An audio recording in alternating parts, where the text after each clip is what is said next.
he's got health care for the rest of his life provided to him by the American taxpayer. He's the only his category of citizens is constitutionally afforded health care. Correct. And because he stole from a bunch of rich people. Yeah. Not that what Bernie Madoff did was okay, but here we've got corporations stealing from the rest of us, and they're given a pass. Not only they're given a pass, they're given a thank you very much, and enough's enough already. It's time for someone to actually get a grip on this. But they don't get a fish for Christmas. Oh, thank you, Stephen. Thank you. It's Salmon Claus. I think her name is Anna. I think it's short for anadromous Oh, God. fish. Well, thank you. Well, we're going to go to a break right now. Thank you, Stephen Taufen. We're going to come back. We've got questions for our panel, Lou Dochtermann, Tim Smith, Dr. Carol Ann Woody, Stephen Taufen, and even a question maybe for me. I'm not sure. You'll have to stay tuned. We'll be right back.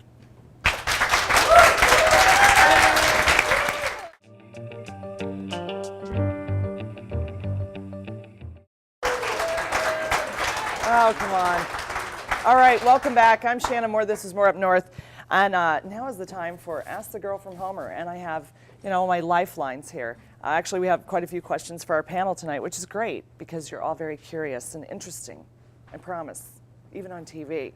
Let's get through these. Dr. Woody, you mentioned Pebble Mine. What is your take on it now? I think it's a high-risk project to the salmon, relative to the salmon. Very high risk.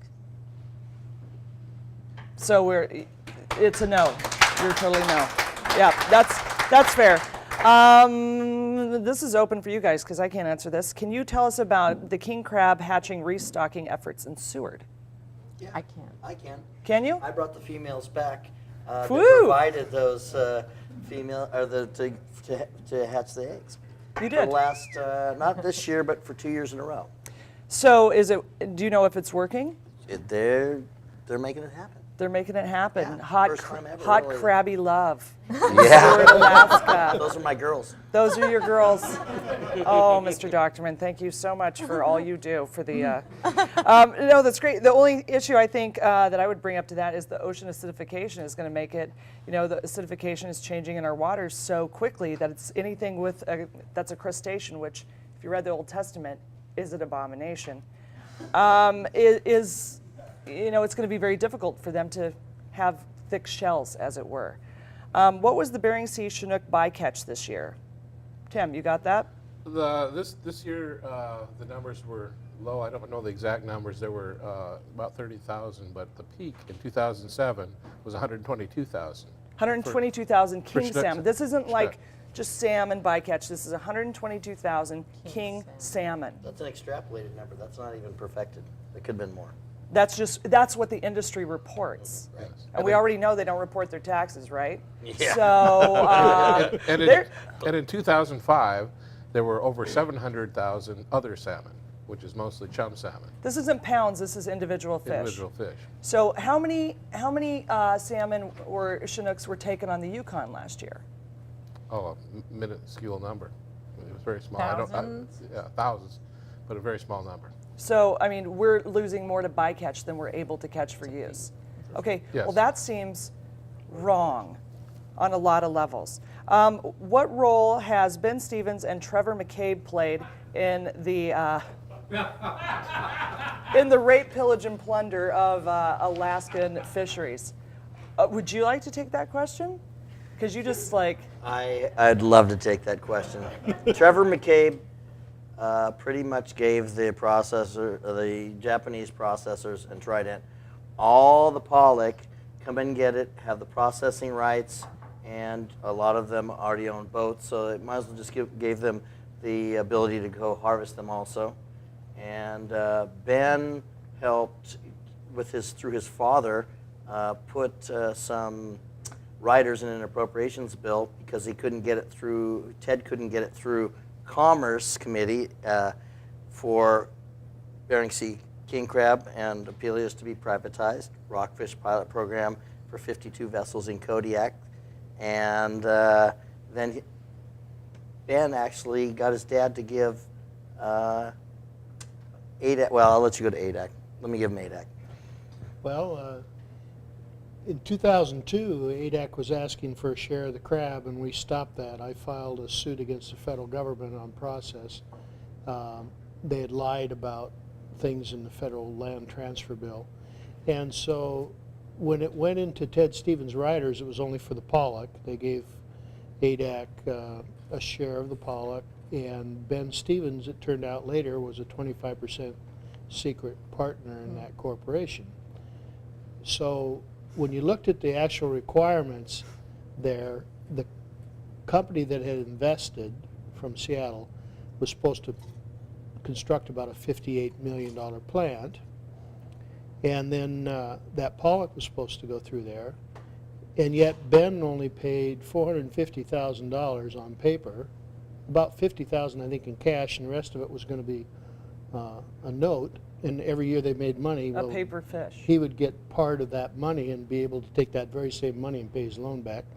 So in effect, Ben was getting about a quarter of a company of that size, maybe about $12 million in benefit was the scheme afoot at that time, until the judge here vacated Ben as president of one of these companies, and some of that trickery. Any what are you guys putting money on? The fact that he'd be in an orange suit, and I don't mean like a brand new set of Grundens.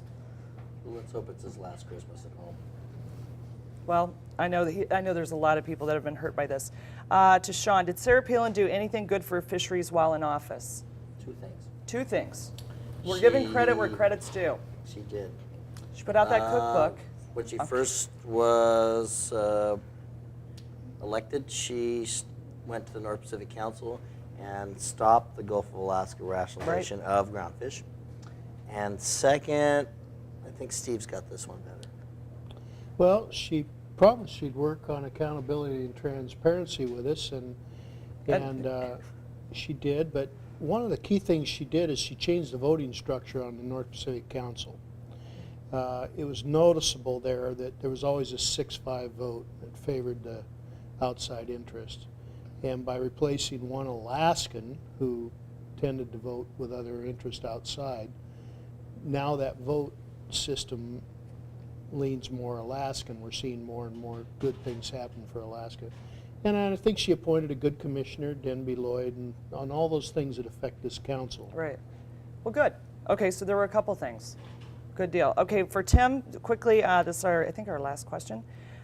Should the state legislature take any actions to help with the communities benefiting from CDQ money? Can you explain CDQ money? The CDQ stands for the Community Development Quota Money program, and what it is it allocates 10% of all the groundfish fisheries, federally managed groundfish fisheries in the Bering Sea, to 65 coastal communities. Those are communities that are within 50 miles of the coast.